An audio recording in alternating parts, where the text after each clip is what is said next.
Welcome back, everyone. My name is Patrick. You're watching the Oilers Rundown. What a morning. This is completely unexpected. The very notion of this happening was laughed off earlier in the summer, but the worst has come to pass for the Edmonton Oilers. The St. Louis Blues have done something that very few teams opt to do. They have tendered offer sheets to the Edmonton Oilers' two remaining restricted free agents, Philip Broberg and Dylan Holloway. Philip Broberg's offer sheet is 2 years at $4.5 million. The Oilers would receive a second-round pick as compensation.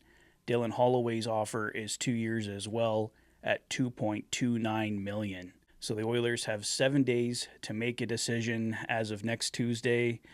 They become St. Louis Blues, or the Edmonton Oilers have matched the offers, and they remain with the Edmonton Oilers for the next 2 seasons. The Oilers were supposed to get great discount deals with both of these players. We were talking $1.1 million, $1.3 million in that range for both players. And now combined, if the Oilers want to keep them, they're going to be over $6 million on the cap. So, like I said, guys, this is kind of a, pretty close to a nightmare situation for the Edmonton Oilers. They're extremely close, already over the salary cap, really.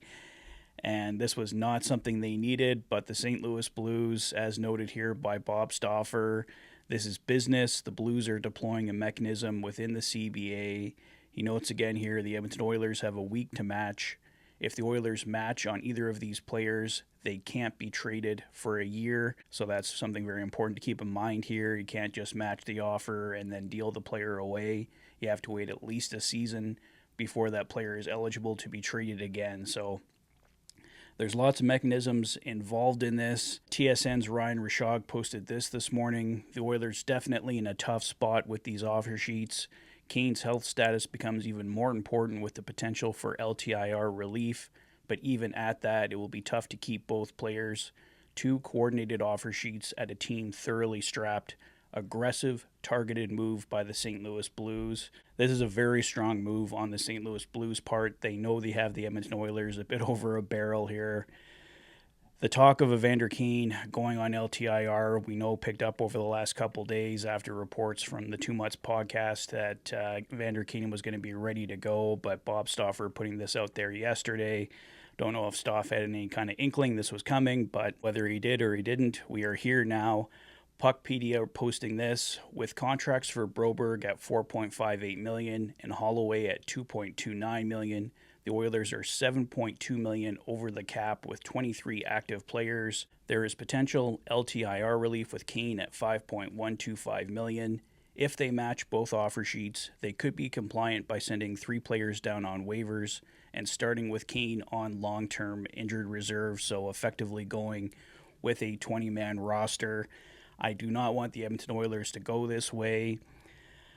I've gone back and forth since I heard the news this morning in my head on what I think the Oilers should do. I think the move that makes the most sense, if Kane does go on long-term injured reserve, the belief is it wouldn't be all season long. I know a lot of people want to put him on LTIR, activate him come playoff time, but I don't know, even if he has to do this surgery, if it's going to last that long. Maybe we find out later that it will last that long. If it does, that changes things. But if Kane's going to have to be activated at some point during the year, the Oilers are just going to have to make even more moves. I think the time has come, if you want to keep both of these guys, that the Cody Ceci trade or possibly a Brett Kulak trade has to be executed. Out of the two, I would definitely prefer to keep Brett Kulak. Philip Broberg is a fantastic young defenseman. We haven't seen much of him yet, but he was excellent in the playoffs. I really don't want to lose him, but the Oilers simply can't afford to pay him $4.58 million to play in the third pair, and, well, they just can't afford it. Roster, cap-wise, there has to be a trade there of some kind if they're keeping both these guys. Dylan Holloway at $2.29 million, you don't mind as much. Obviously, you would have liked him better in the $1 million range where he was supposed to be.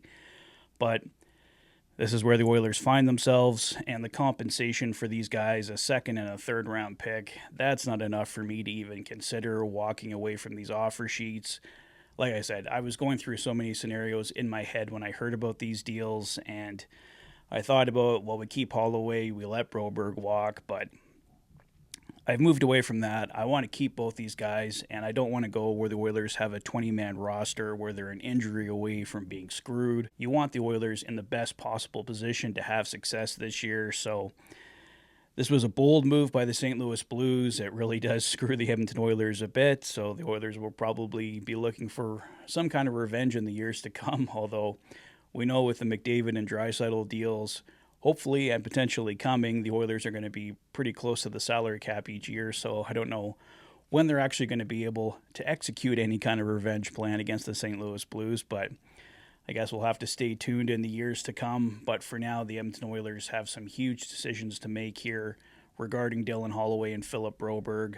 There was also this report from the Too Much Hockey podcast. Now, Evander Kane could go for surgery at any point now, but since the season ended, that's been the issue. The organization wants him to have the surgery, but the player doesn't feel the same way. The organization could force his hand here, but everything we know and hear, the player would like the opportunity to pass his physical in September. If he does, there's no LTIR option for the Oilers on the Kane front. So it looks like there is a disconnect between the player and the team based on the information we got this morning after the news we broke and Stauffer broke. Let's all see how this entire situation plays out. Maybe he goes under the knife soon enough, or maybe he doesn't. I was talking about that in my Evander Kane video yesterday. It appears there's a disconnect between the Oilers and Evander Kane on the path going forward. It doesn't look like Evander Kane wants to do the surgery, but the Oilers are definitely in a situation here where Kane doing the surgery is beneficial on multiple fronts. It gets Evander Kane healthy first and foremost, but it also gives the Oilers some much-needed breathing room here to figure out the Dylan Holloway and Philip Broberg situation. So that's about all I can say on this for right now, guys. We'll see what happens here. The Oilers, like I said, have 7 days to match, decide what they're going to do. I think the Oilers do ultimately match on both players, and I think they make some moves to accommodate that. I think we see a Cody Ceci trade happen here. We know the Oilers have explored that option, and GM Stan Bowman and CEO Jeff Jackson probably have a few different options on the table. Like I said, they don't have to go the trade route. As Puckpedia pointed out, the Oilers could waive 3 players, go with a 20-man roster, but I don't want the Oilers doing that.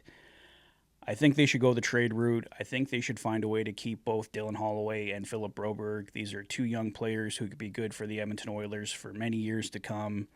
Who knows, maybe the Philip Broberg contract turns into an absolute steal, even at $4.5 million for the next 2 years. And I think Dylan Holloway is worth the offer that the St. Louis Blues sent his way. So we'll see what happens going forward here, guys. We thought Dylan Holloway and Philip Broberg were going to be signed this week. I just didn't think it was going to be to offer sheets to the St. Louis Blues. So let's see what kind of response we get from the Edmonton Oilers. Maybe it will be immediate. Maybe it will take a few days. But in the meantime, there was some photos released from Connor and Lauren's wedding. So I'll put those up at the end of the video, do a little montage there if you guys want to check those out.